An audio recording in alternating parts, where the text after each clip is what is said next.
Good afternoon, Justin O'Keefe from Talent Force Recruitment, continuing our mission to help parents return to work or people who are simply looking for family-friendly or flexible jobs.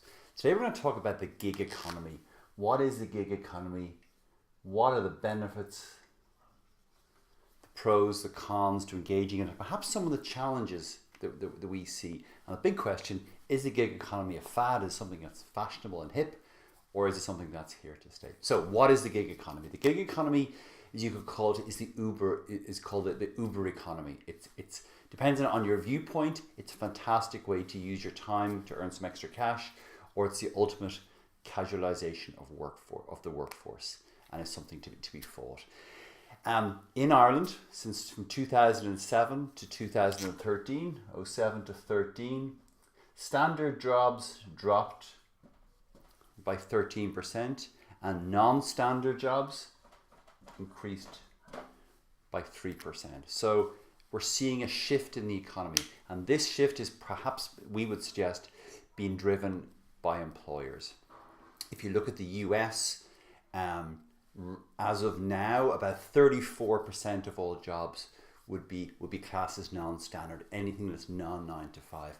And the trend that the US expects to see is by about 2020, about 40% of all jobs will be non-standard. Now, the gig economy, as a proportion of the workforce, works out, this on-demand economy works out at somewhere around 0.5% of the workforce. So as a slice of the workforce, it's not particularly large.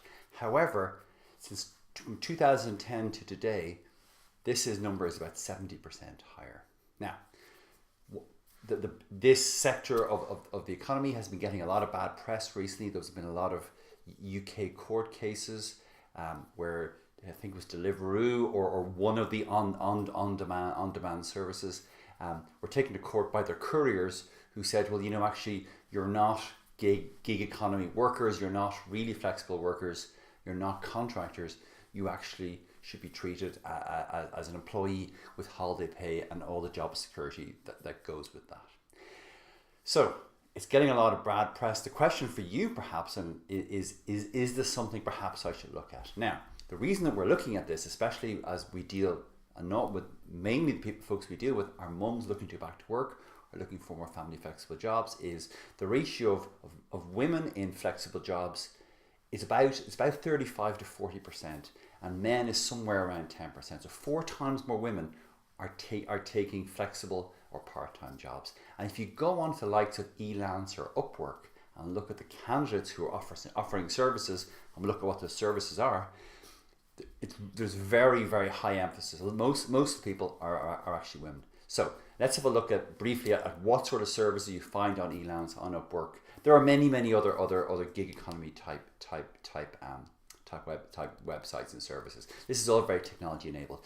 So mobile web development, designers, creatives, writers, virtual assistants, customer service, sales and marketing expertise, accounts, logos, translation, Excel macros, SEO, design work. So a very wide spectrum of work is available. And basically what happens on these websites is employers will post a job, and then people can bid for it, or flipping it around, employers can go in, look at people's profiles and approach them to see would they do a certain job.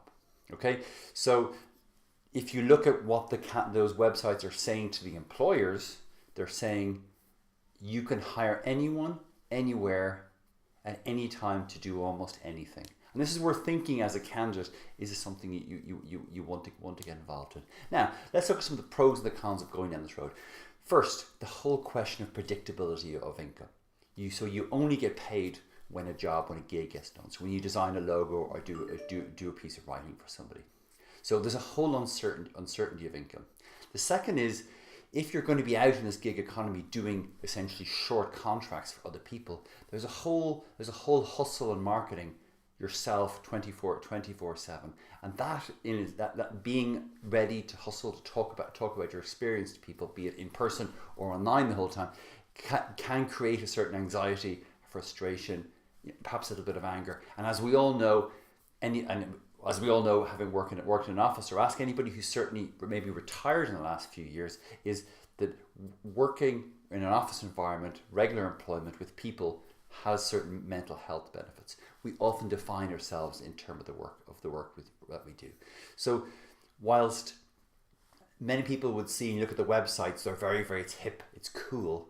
The challenge with taking this sort of work is that it's precarious yet self-defining. So you may define yourself more and more as a freelancer or somebody who does that sort of thing. The challenge is it's less and less secure, and you only get paid when you do work. Now, what these websites will often tout as their real advantage is flexibility. Okay, never being on the clock. And in our opinion, the downside of never being on the clock is that you're never off the clock. So the question to ask yourself when you look at perhaps at doing gig type work or even very short-term contract work, is this your passion? Is this something you're interested in doing? Or is it a band-aid for a temporary solution? So when you look at employers, the latest stats that we've seen is that over 90% of businesses do use non-standard working. As I said, from 2007 to 13, non-standard working has decreased by about 13%, and non-standard working, anything not 9 to 5, has actually increased. So the gig economy and other types of flexible working are certainly not going away. This will never replace full-time jobs. Companies will always depend on that. So the gig economy and flexible type working, gig economy in particular, if you're looking at going back to work in your area, is certainly something you should look at. But going into it knowing that the uncertainty of income, perhaps the working solo, the unpredictability is something maybe you should consider before you jump in. The work doesn't come to you. You have to get ratings. You have to show your location. You have to get experience in order for the work to come to you. And there's constant feedback, and it's all online, so it's that little bit anonymous. So we hope this helps if you're considering gig economy type work through one of these websites like Elance or Upwork. Any questions, please feel free to shoot me an email, justin@talentforce.ie or julie@talentforce.ie, or give us a call 01 908 1514. We look forward to talking to you soon. Take care. Bye-bye.